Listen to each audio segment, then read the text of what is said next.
Hi, I'm Linda Eastburn, and this is Intuitive Journeys. I'm training a team of intuitive remote viewers, and we are on the hunt. We're stealth detectives using only the power of our minds to get real-life answers. I don't know if you've ever heard of something called a hell dog, a hellhound, maybe even a devil dog. It's one of the oldest myths on the planet. Almost every culture has some version of this mythological hell dog that is kind of a guardian of the underworld, the afterlife, hangs around cemeteries and graveyards, and protects kind of that entrance to those other lives or other worlds beyond our existence here. So kind of between the living and the dead, this mythological character is described. And whether it be myth or whether it be real, we don't know, but there are a lot of accounts for something that people refer to as hell dog. This creature is often black. It's a black dog, larger than a regular dog, sometimes mangy, very muscular, big in size.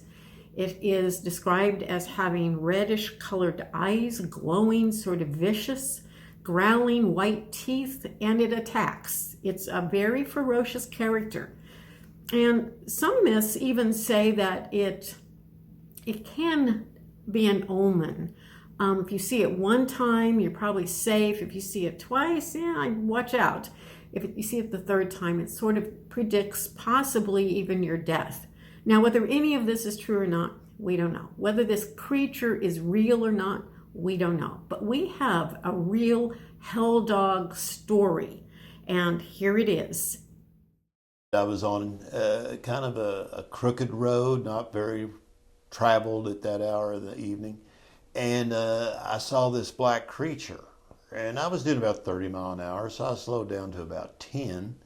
And this black creature, at first I thought might be a small bear or something of that sort, but it was coming towards me, and I stopped in the road, and it was a dog, a rather big dog, black, and I remember it having I could see red eyes and white teeth, and it started attacking the car, and it did some damage to the front of the car, and then it came around to the side. And while it was doing that, another vehicle coming the opposite direction stopped, and I told them to stay in their vehicle, and they were watching this as well. And then just real suddenly, the creature took off running, and I watched it run between two houses and disappear. I remember when you first told us the story, Sid, you talked about it was relentless. He was running right at you, and it was just relentless in attacking the car and acted like it wanted to get inside. It was just ferocious. At first, it was just the car, and then it seemed like it wanted to get at me. And I was honking the horn, and even when it come around the side, yelling at it, get out of here, get out of here. But yeah, it was aggressive. How much damage did it do to the car when it? Well, it didn't quite exceed her deductible, but I think I remember paying $300-400 to a body shop. And it just ran into your car?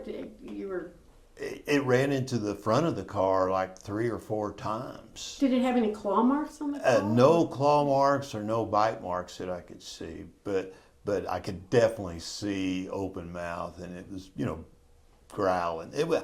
Don't remember it barking per se, but I remember it just growling. How tall was it? It was about waist high. Wow. Yeah, pretty it was big for a dog. I would estimate it being 150 pounds even. Was it long-haired, short-haired dog? I couldn't really tell, but it was totally black. Mm-hmm. I just remember black, red, white. Mm-hmm. Yeah, coming at you. Right, and it was pretty traumatic. And I went home and kind of looked it up on the interweb to see if I could get any information. I come up with this concept of a hellhound, and I'm like, well, being a musician, I've heard that in blues songs all my life. Exactly. Robert Johnson. And how far away was it when you first saw it down the road, do you think? When it first came into view, it was probably 50 feet. Okay. But it closed the gap like real quick. Yeah, you said it was just like coming right at you. Yeah, Straight at the car. as soon as I had headlights on it, it was like focused in on those headlights. Okay.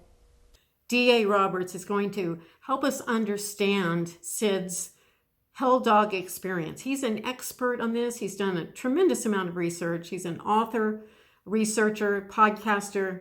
So we welcome D.A. Roberts and his opinion about this. D.A., what do you think? Yeah, well, first off, can you describe the facial features? Was it more like a Mastiff? Was it like a St. Bernard, like a German Shepherd? What kind of snout? It was more like a Mastiff. Mastiff, like a blunt, kind of wide snout? Yes. Okay, did you notice, you said the glowing red eyes, did you notice maybe horns? Okay, because that rules out the Ozarks Howler. Where did that happen? Where did it happen at?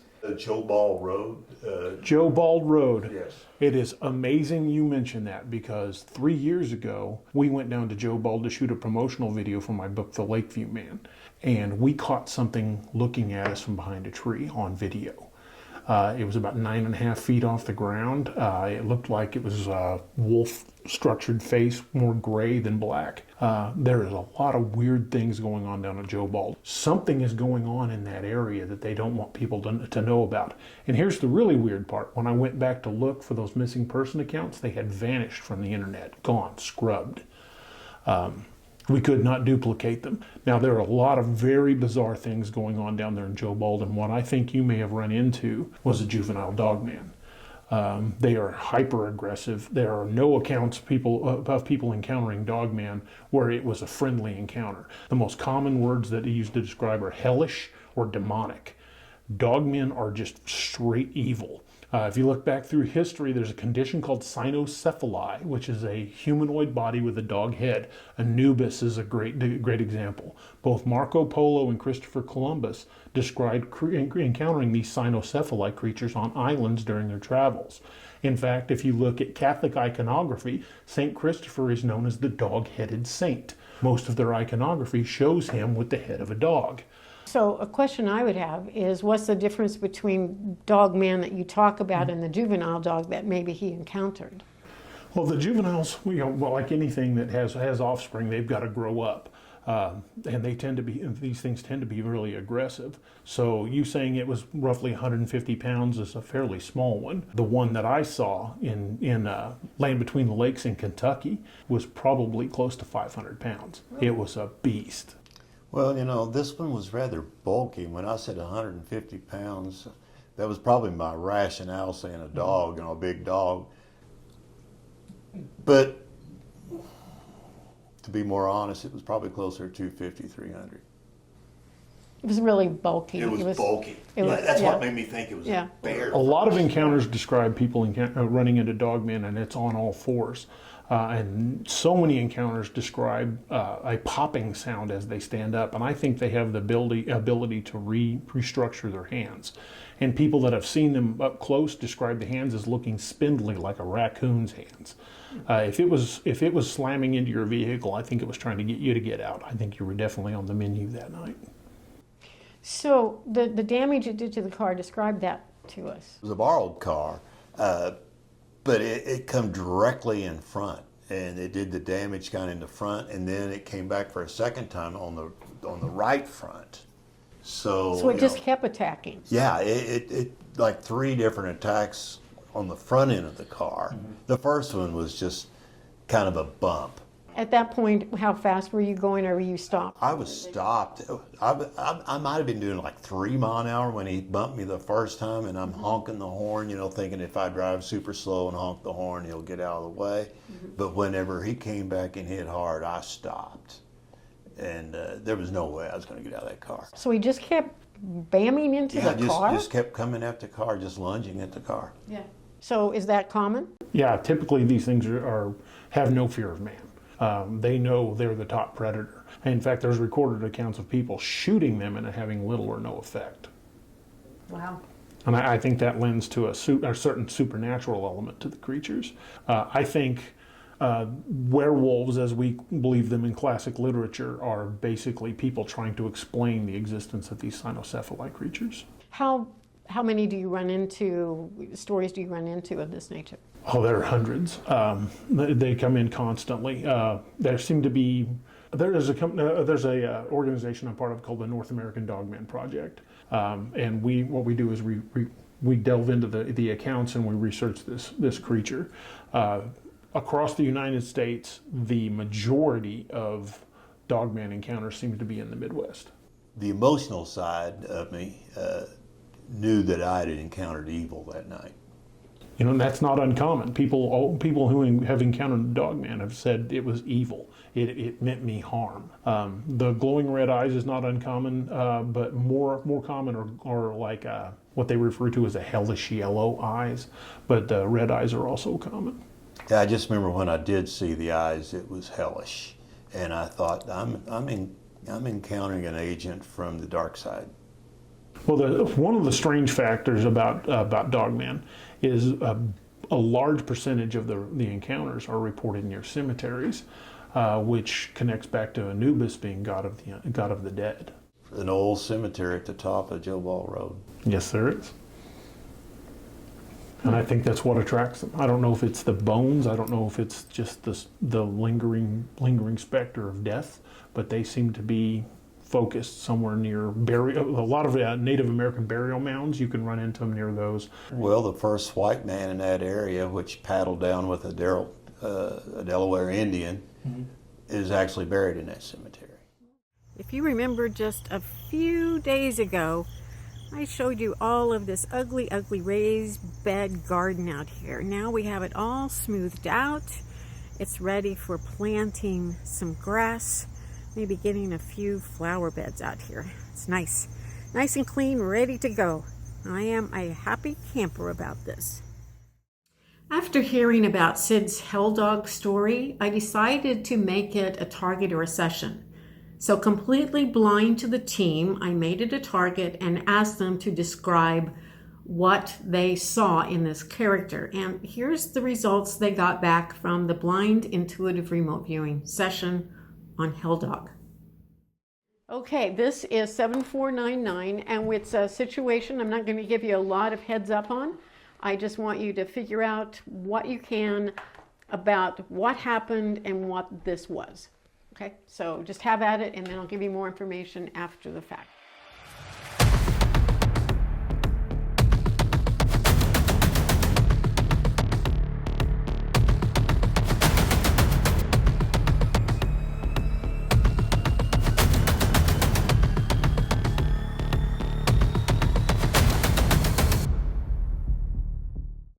Okay, so we've been looking at case number 7499, and the target inside is completely blind to you. I gave you absolutely nothing regarding this. So Mark, what did you see?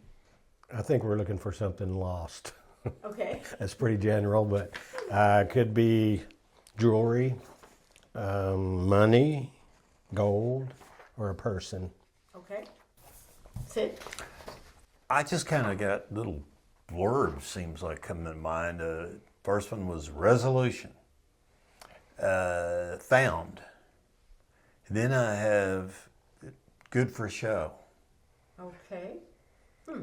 Then not easy, question mark. Hard work pays off, resolution. But I think this is indirectly or directly tied to the show. Dave? Well, it took me a minute to kind of connect to something, and when I finally did, it was kind of like zooming in from the top down. I saw green leafy wood trees, summer, sunny, and it was kind of an earthy smell. Then there was a white-clad, flowing clothing female, kind of light, airy. Her mind was kind of there, not there, floating. Okay. Well, I don't know that any of you really got enough information to clarify that. So I'm going to kind of give you some real specific questions. Is this situation as it has been explained? Yes, no?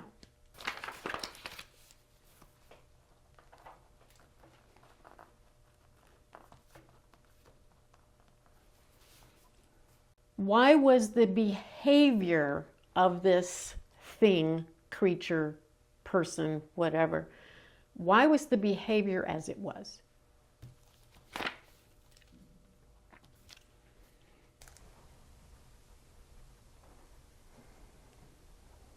Was this something way out of the ordinary, or was it just a normal explanation would cover it?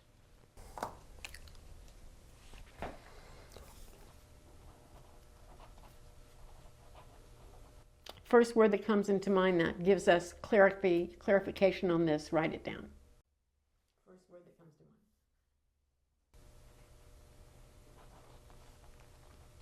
mind. Okay, let's go over our answers. David, what did you see? Well, no on the first question. The second one was whatever's going on there is confused, not fully in their presence, awareness. And it is out of the usual flow, and there's some despair involved. I put no as well, and put sickness, physically, and which led to mentally, threatened and threatening, somewhat normal considering the sickness, and the word association was brain. Okay, and Mark? I had no also, and I think it's a survival or a mental issue, and it's out of the ordinary. Okay, this is Sid's hell dog. This is what? That hell dog Oh, really? that you were talking about. And we were asking about, where did this thing come from? And Right. maybe there was a threat, and threatening just describes it to a T. From the answers that we had around the table, do we think this was just a sick dog, or do we think this was some unusual phenomena?